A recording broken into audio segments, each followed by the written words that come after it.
Welcome to the City Debate Show. Joining me around the table today, footballer turned businessman come broadcaster Gary Owen, and from the Sunday Mirror, Simon Mullet. You're both very welcome.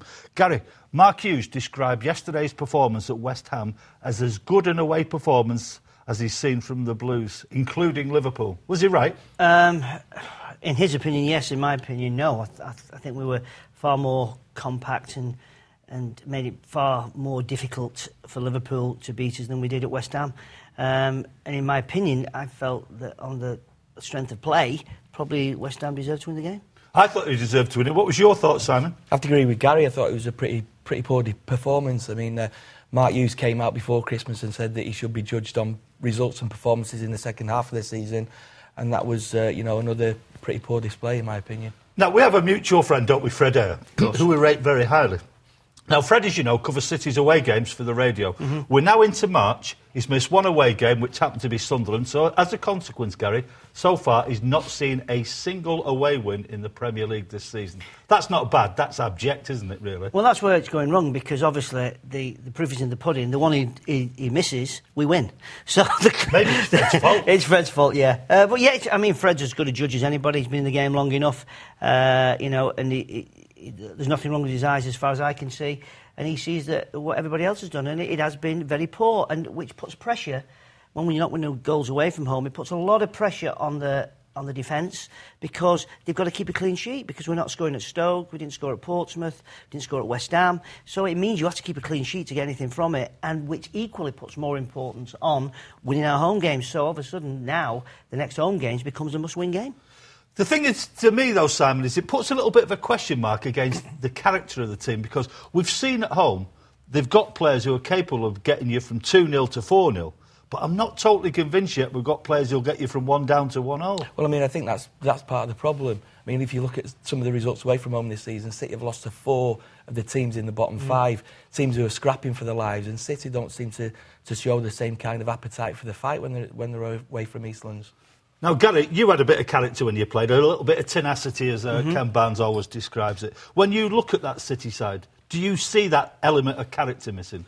Well, it's hard when you're looking from the outside, because you always think you can do better, especially when you play the game. But when you look at Bellamy's attitude, and I know he's irritated everybody, from his manager to his playing teammates to certainly opposition. But you want people in your team that's got that, don't like to get beat and take it personally when they go a goal behind. And, you look at our team sometimes, you wonder whether or not there's enough in that team that when they're getting beat, it's hurting them as much as it is, obviously, the manager, the coaching staff, and certainly the supporters. And in Craig Bellamy, I see that. And again, there's no coincidence that something's come out in the newspapers that he's upset a few of his teammates. But if that's what needs to be done to get a bit of fire in people's bellies, then that's what you're going to do, especially away from home. I know we work in the media, Simon, but with fans as well. It is something that you care about. You know you can't play football like these people, but you know what it is to care about City, and you want them to do at least the same, don't you? Well, it's just the frustration of it all. I mean, you see some of the players they've got, and they shouldn't have a record of 1 win away from home all season. I mean, that's, with the quality of player that City have got, it should be much better than that. It's very difficult to put a finger on it, because they have got the quality there. If they've got the quality and they're not producing the goods, then you have to say, is it the desire of the team? Let's talk a little bit about shape, Gary, because certainly against Copenhagen, it looks as though City are setting up to play on the counter-attack. And with a lot of small players who are quick and nippy and clever, that might not be a bad idea. Is that how you see it, that he's going to set up his team for the rest of the season? Well, we've no option, because when the Rocky Santa Cruz deal fell through, who's a big target man, and when you see him, as we did the weekend, playing for Blackburn away at Hull, and you see the input he had with Blackburn, you can see why Mark wanted to bring him to our football club. But when you've got Craig Bellamy, who has, in my opinion, again, has been a revelation since he joined us, not just with his goals, but with his all-round energy. He just gives nobody a second on the ball, and that's where you need to start to defend from the front. But he's asking a lot on one player to do it. But obviously, with the personnel that we've got, unless you play a Casado up front, because there's injuries to Benjani and Vassell's only just coming back, and some's had the chance, we have to play that way. Because, in my opinion, I don't think a Casado is good enough at this time, or if he will ever be good enough for the Premiership. So it means you have to play Craig Bellamy up there, and I think he's doing a sterling job, but we have no other option. We have to play into feet or over the top for him to use his pace. We can't knock balls in like you could do to a target man and then feed off him, because he's not got the stature to do that, but he gives you the opportunities. That's why Mark was desperate to bring in a target man. I mean, can I just say, one of the mysteries for me is why Mark has persevered with the same system all season, when it's patently clear that we need City need a bit more presence up front. They've not got that. He had a chance in the January transfer window to bring a target man in. Everybody knows that he wanted Santa Cruz. Blackburn said straight away, you're not going to get him. I was a bit disappointed that Mark didn't go and look elsewhere, particularly after he then let Joe go to Everton on loan. It was a decision that I couldn't really understand. Well, a story came out a little bit later, Gary, that he had made a last gasp bid to get Nicholas Bentner from Arsenal, who is obviously a big, strong lad. But I tend to agree with Simon. If you hang everything on getting Rocky Santa Cruz in, if that goes belly up, as it eventually did, it leaves you in a big hole. It does, but also, if Rocky Santa Cruz, who has said publicly that he wants to leave Blackburn, and almost publicly saying he wants to go to Manchester City showed the intentions because they want to bring him here. The club have probably looked at it and thought, if they're going to have to pay 20 million for Rocky Santa Cruz-ish come summer, then, he will be coming in, and I think he will come in if all goes to plan. He will definitely be leaving Blackburn, I'd imagine. So for him to bring another striker in, which I think you do, then what happens then when you're paying 15 million for a striker to come in? Does that mean that Rocky Santa Cruz doesn't do? Now, it's a big gamble to have no main striker for all season, although we do have Sturridge and we do have Benjani. Bojinov is just coming back, and, that guy Bojinov has had so much bad luck.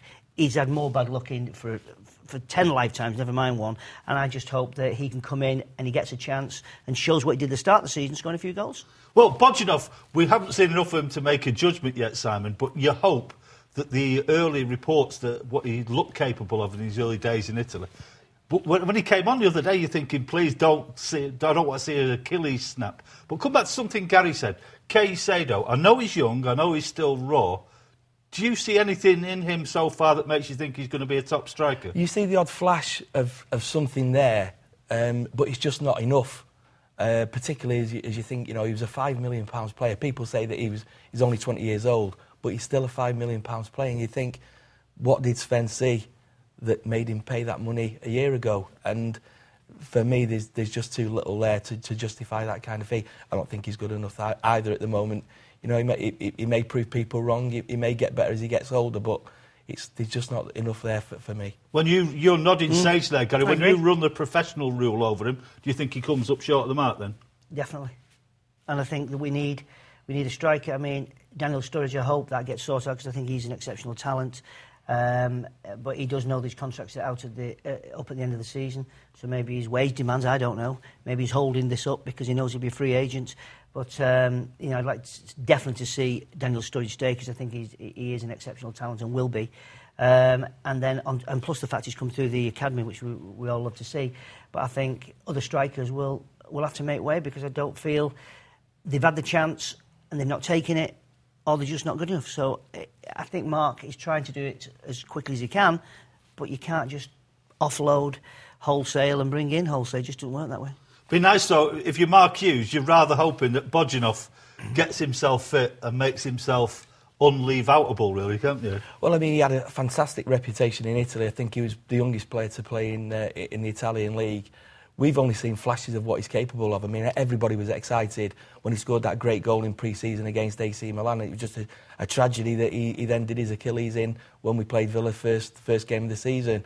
Obviously, he's another one who's going to need time to come back because he's had two very serious injuries over the last 2 years, so he's not going to be an instant hit as soon as he comes back and starts playing again. But if he can get himself fit, he would add that physical dimension because he is a big physical specimen, Gary. And he's desperate to prove to Manchester City and to the Premier League that he's got what it takes. You're absolutely right that he got into the Italian league, I think, when he was 16 and scored goals and then moved on. And that's what, he was only a young guy when he came to us with Sven. And he's had horrendous luck. He's had two injuries that really, in days gone by, would have finished a player's career. But he's shown the determination and the fight and the personality to be able to say, I'm not going to let this keep me down. I'm going to come back. And it's soul destroying. I'm telling you, anybody who's had injury for the length of times that he's had, and two of them on the bounce, to be able to keep your spirits up and come back. I just, I hope he never has another injury now for the rest of his career, and it proves that he will be a handful because we need somebody up there.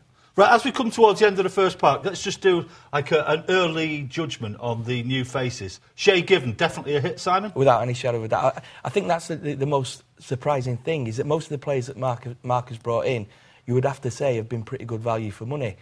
In terms of his buying, it's been pretty good. It's just that collectively as a team, they just don't seem to be gelling. How about Wayne Bridge? I think Wayne had a fantastic debut. I think he's been caught a couple of times. One in particular against Stoke, where he got caught under the ball for the header from Beattie. He'll know you've always got to keep the player and the goal, and you've got to be either side of it. Got caught ball watching a little bit on that, but in general, we needed a left back. He's come in, and I think he is an England international, as he's proven. He's settling in. He had a great start, and he's just eased off a bit, but, it's no coincidence. So's the team. Well, we've seen Bellamy hit the ground running, so the other new boy, De Jong. Early thoughts on him, Simon? I think he's shown flashes that he can become a very good player for City. I think the problem at the moment is that they're playing with 3 defensive midfield players. If you think that they're playing alongside, he's playing alongside Kompany and also along Pablo Zabaleta. There's not a lot of creativity in there. Right, we're going to be talking a lot more about Manchester City in part 2. This is Gary Owen, that's Simon Mullock, and if you'd like to rejoin us, we'll see you back here in 2.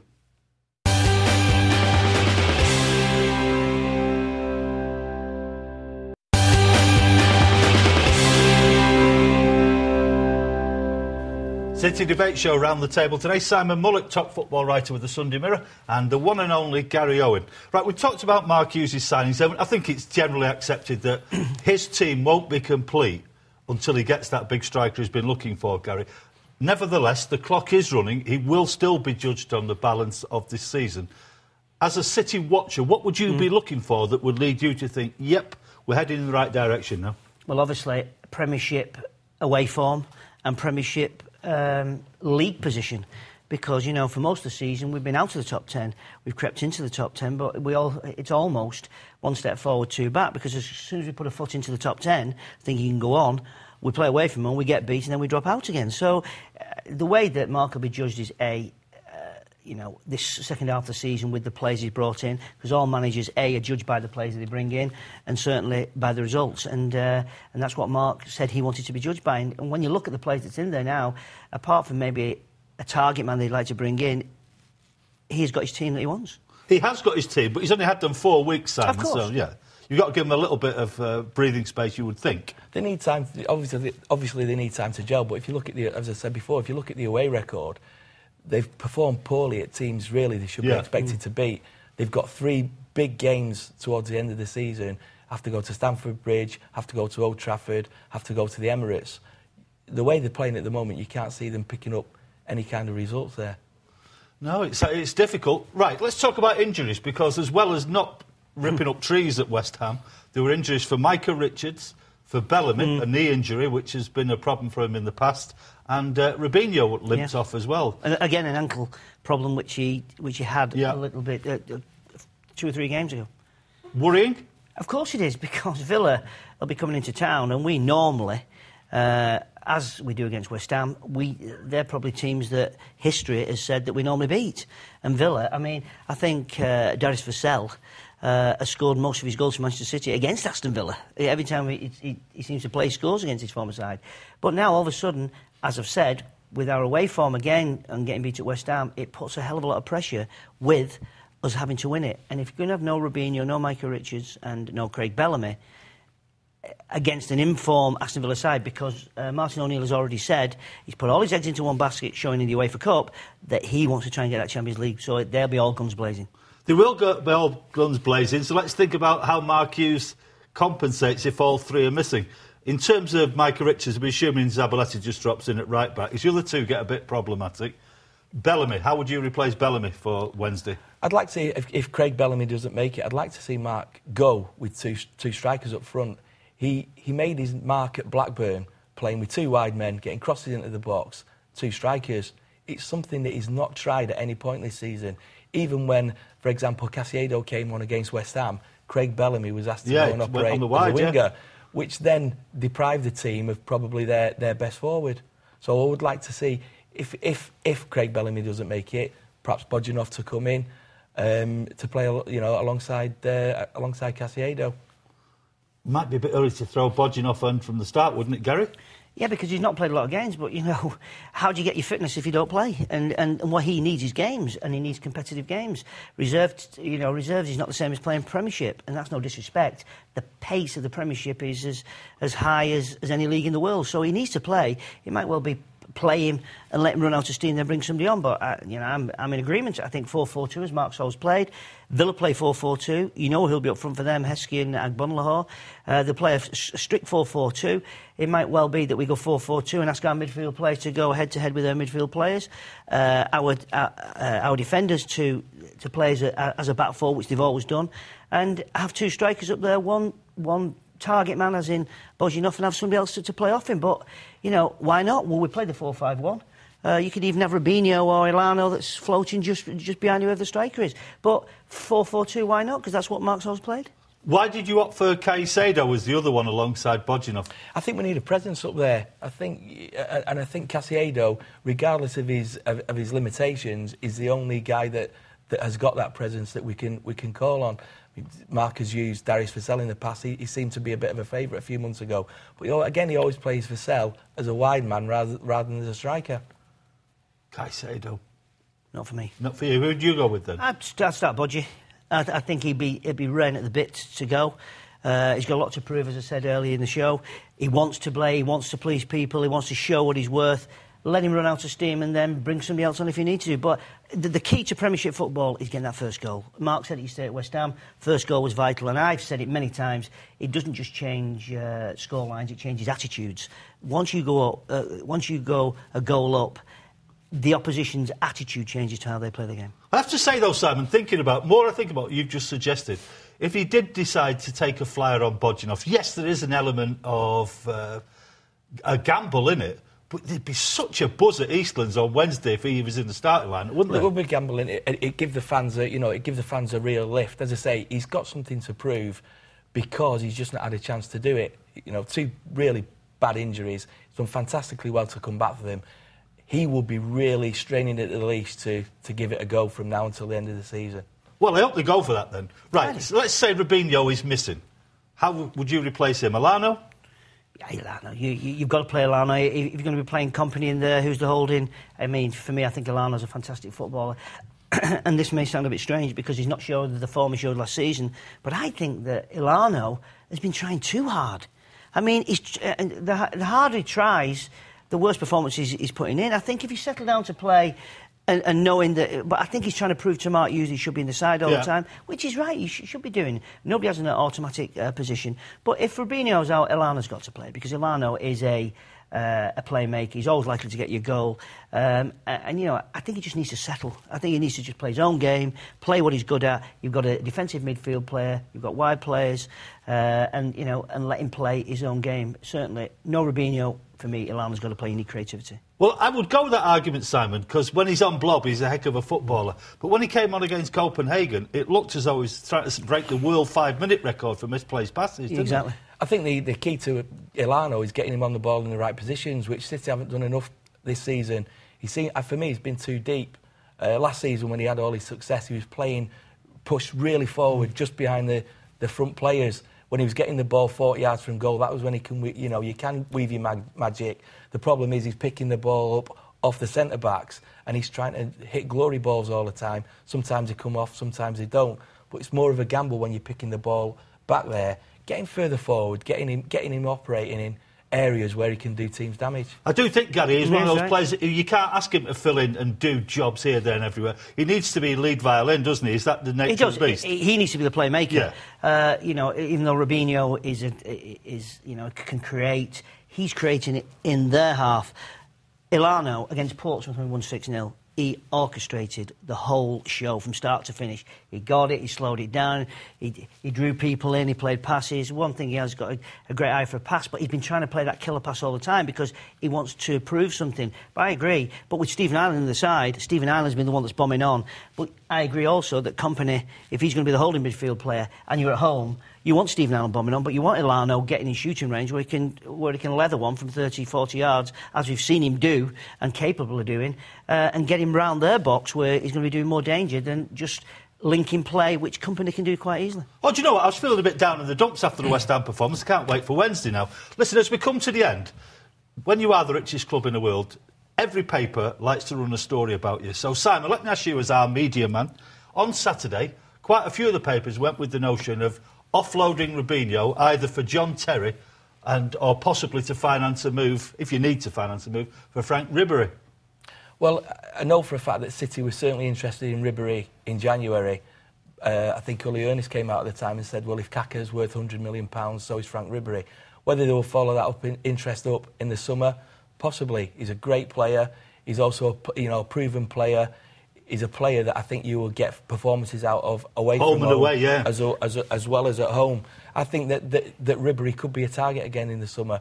Whether the owners would sacrifice Robinho for him, I don't know, because he's one of the stellar names that they were looking for last year, and one of the names that they managed to persuade to come to the club. Are you a Ribery fan, Gary? That's easy for you to say. It nearly was. Of course I am, but I don't know where you're going to play him. I know you can play him because he's a fantastic player. He just brought in De Jong, he's got Company, he's just brought Sean Wright first, he's got Robinho. Where do you play him?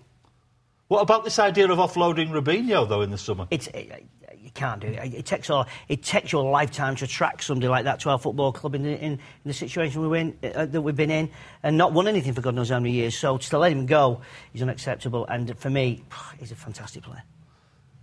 Whether Robinho's part of the deal or not, this link with John Terry's reared its head once or twice, Simon. Would you see him as a useful acquisition? Well, one of the things that City does lack is an on-pitch leader. With all due respect to Richard Dunn, who's been a fantastic servant for the club over 10 years. At the moment, there are not enough leaders out there on the pitch. That's why I thought bringing Craig Bellamy in was an inspired piece of business, because he's a guy that he's going to demand, standards from his teammates. John Terry is a proven leader of England captain. I think he'd be a fantastic acquisition there. But would Chelsea sell him? He is their main man. The guy who leads the team on the pitch and off the pitch. Do you know what? You two have really cheered me up now.